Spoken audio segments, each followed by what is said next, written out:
I found out my mother had remarried the same way strangers do, through a carefully filtered photo on social media, her hand resting on a man I'd never seen before, a caption calling him my forever, and a comment section full of congratulations from people who apparently mattered more than I did.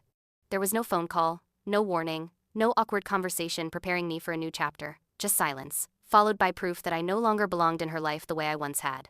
After my parents' divorce, it was always just the two of us. I grew up believing that bond was unbreakable, forged through shared struggles and quiet promises, that we'd always be a team. But the moment she met him, things shifted in subtle ways. At first, missed calls, delayed replies, plans postponed until they quietly disappeared. I told myself she was just happy, that I should be patient, supportive, mature. I never imagined patience would turn into erasure.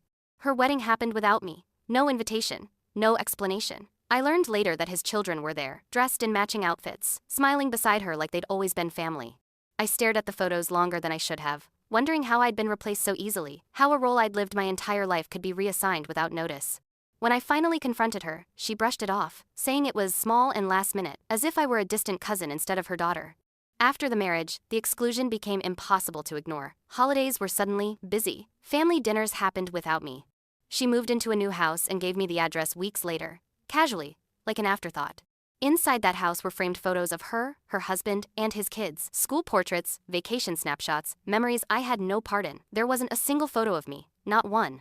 That was the moment it clicked. This wasn't accidental. I wasn't forgotten. I was intentionally left out. The betrayal hurt more because it came wrapped in smiles and excuses. She insisted she loved me, that nothing had changed, yet every action screamed the opposite. I wasn't invited because I didn't fit the image of her new life. I reminded her of a past she wanted neatly tucked away. Being excluded by strangers is painful, but being excluded by your own mother cuts deeper than words can explain. Eventually, I stopped chasing invitations I knew would never come. I stopped begging for space in a family that had already decided I was optional. Healing didn't mean forgiving her behavior. It meant accepting the truth. My mom remarried and chose a new family, and in doing so, she chose to leave me behind.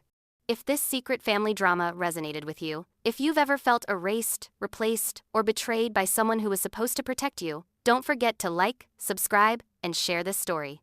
Your support helps more voices like this be heard.